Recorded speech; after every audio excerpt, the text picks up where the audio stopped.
If everybody did exactly what this man is doing in this video, this dating thing would be 100 times better. Y'all check this out. So I remember some years ago when my daughter's mom put me out of a house that we bought together, but my name wasn't on the deed and anything, so that's another lesson I had to learn. She put me out of the house and she started talking to another guy. And I remember we was moving my stuff out, me and my brother, moving my stuff out, and he looked at me. He said, "Man, this messed up, man. This messed up." I said, "Don't worry about it, Chief." I said, "It's my fault." He said, "No, it's not. No, it's not." I said, "Don't worry about it." So then sometime later, she ended up putting me on child support for no reason, because I gave her money out of every check. And I had my daughter every weekend. Whenever she told me she needed something, I went and bought it. If she needed me to keep her during the week or whatever, I did everything. She was really just mad because her relationship failed and I got into a new relationship. But anyway, I sat down with my brother one day, we was talking, and he said, "Man, it's just so hard for me to see you going through this with her, knowing that you don't deserve it." I looked at him, I said, "Yes, I do." I said, "I deserve all of it. I deserve the child support. I deserve being put out. I ain't had nothing, had to start all the way over. I took a heater from the house we were in just to keep myself warm because my utilities wasn't gonna be cut on for another week. She told me to bring it back. That's just how it was." And he said, "What you mean?" I just looked at him. I said, "Look, dude, before me and her started talking, I knew she had a stank attitude. I knew certain things about her and the way she moved that I decided to look past because I wanted to see the good in somebody. Because me, I know my past. I haven't always been right, and I wanted somebody to see the good in me. So I gave her a chance. But even through that chance, she didn't do anything to ease my mind as far as my concerns, but it started to show more, and I kept looking past it. I said, "You might feel like I didn't deserve to get put out that house. You might feel like I didn't deserve to get put on child support or any other stuff that she started dragging me through." I said, "But the fact is, I am the reason that I went through that stuff. Because I knew at that point, even though I couldn't know what was going to happen in the future, I knew enough at that point in time that we didn't need to have a future. If she got pregnant once, she had a miscarriage. That was my chance again. Life was trying to let me off the hook. And that's what happens in life sometimes. You get the warning signs and sometimes you catch a break. And if you be hard-headed and you're determined to do what you want to do, you got to be ready for the consequences."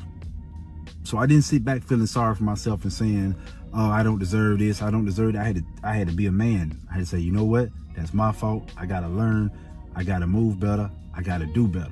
That's all you can do. Feeling sorry for myself, sitting back, picking straws, trying to figure out why this happened and why that happened. I know why it happened. It happened because I was being stupid. It happened because I didn't pay attention. And it happened because nobody could tell me anything, not even myself. So yes, I deserved every last bit of it.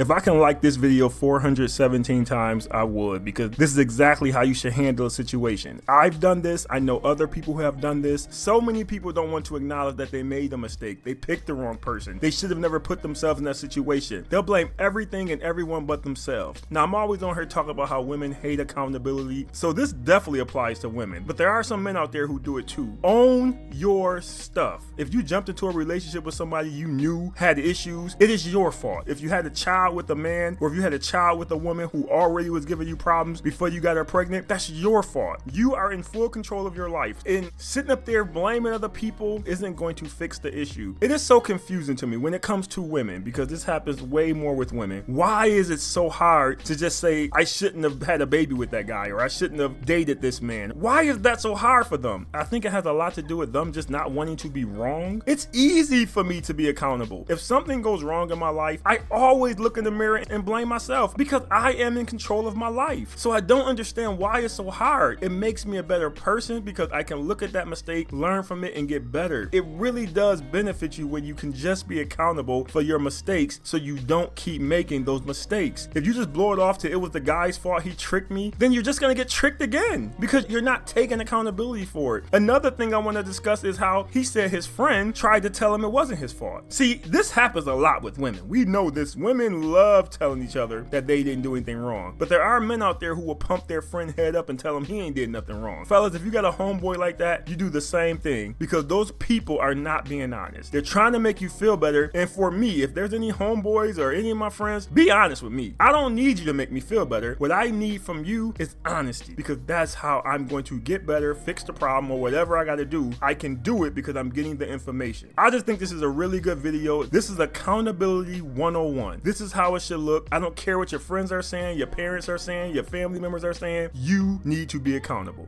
He's got a little smart mouth on him, talking about fat asses. And he's standing at a cool what? What's he standing at? He's at a cool 5'5". Good day. 5'5". Good day. Wait, no. Since we're talking about height, let's talk about measurements. Why are you talking about I'm short, but you're little? I'm a little what? You're white. I think I hit a nerve.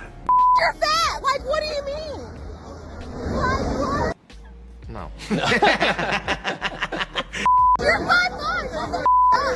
Shut the up.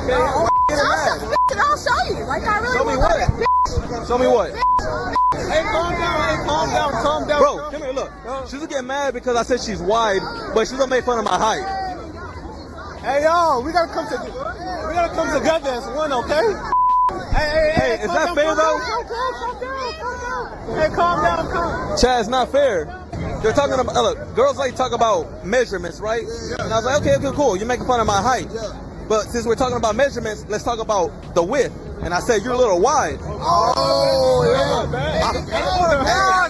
What? You can't control height. Yeah, you can't control that, but you can control the width.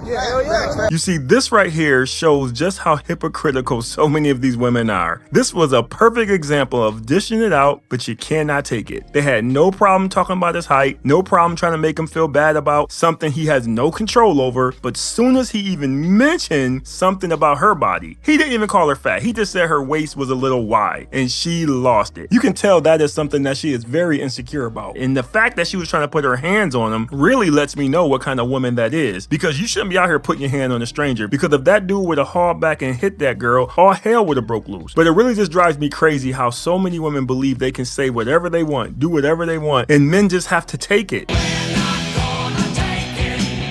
Well, I keep telling you, women, a lot of these men are not taking it anymore. They're gonna say something back, they're gonna do something back, so keep your words and your mouth to yourself. So we on our way right now, and girl, when I pull up, you better be on that time too. So we're leaving, Damn! Someone please call 911. I almost died. Lady, you gotta learn how to bob and weave. Who did you meet up with? Clarissa Shields? Y'all gonna learn one day to stop pulling up on people, for real. Am I the a-hole for telling my friend that she's in the same league as guys that she's calling ugly? So listen, my friend downloaded this app, dating app, because she's been complaining a lot that she's really wanted a boyfriend, she's feeling lonely, and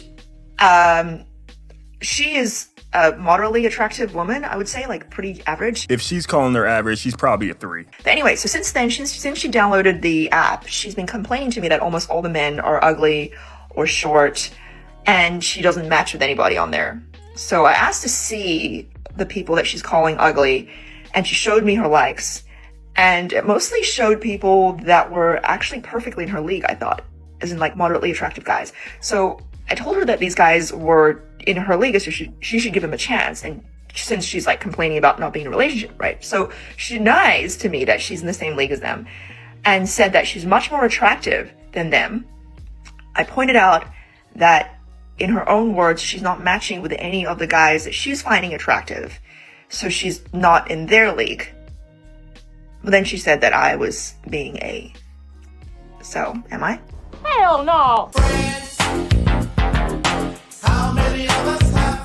Ma'am, you did nothing wrong. Out of 100% of the heterosexual single women out there, 80% of them are single because of this. This right here. Thinking that they supposed to have something that they do not qualify for. The only difference between you and a lot of the other women out there and their friends is you were honest with her. Most friends will lie to her and pump her head up like some Reeboks back in the 80s and 90s and make her think that she's bigger than what she is. I commend you for being honest with your friend. A lot of these women need more friends like you, because a lot of these women are so delusional on what they actually are out in this dating market, and this is why a lot of them are struggling. A lot of them think just like your friend. They all think they're too good for the man that wants them, but they're not willing to accept that the man that they want doesn't want them for a wife, because a lot of those men will sleep with them, as we all know, but for a wife, those men don't want them, and those women just can't accept that reality. So we need more women like you telling their friends the truth. Ladies, I'm calling out to y'all. Step up and start telling your friends the truth. Stop letting them walk around in Delulu land. Help your friends out. If y'all want to see them happy, if you truly care about your friends, start telling them the truth, just like this lady did her friend. I promise you, you are hurting her way more than you are helping her by telling her how every man should be lucky to have her. Because that's a lie. You know she has a bad attitude. You know she's not that cute. You know she needs to work out, but you don't say none of that. All you say is, it's his loss. Well, if he's losing, who's winning? That's not a true friend. A true friend is what this lady is doing. So to answer this lady's question, you did nothing wrong. You were absolutely correct in what you did. I am hoping that if some women see you doing it, maybe that would encourage more of them to do it. Because when you let your friend put on that leopard print bodysuit, knowing that she's built like a bag full of money, and your other friend wear that silver dress, knowing she doesn't have any curves, so she was out on the dance floor looking like a Chipotle burrito, that tells me you're not their real friends. Like Houdini said. And your friends cannot depend on you. What's the worst part about being in a relationship? Haven't been in a real relationship as an adult. Right. The dating pool is like... Maybe I might just be the problem, though. Y'all don't think that? No, I really don't think I'm the problem. And the outcome is always the same. They not the problem. I think that the more I learn myself, the harder it is to just settle for anything. Or maybe you just don't know how to really attract the right guy. No, I feel like I attract pretty decent guys. Wait a minute. It's not them, it's me. We see who the problem is. But it's me in a different way. It's not me like I'm toxic.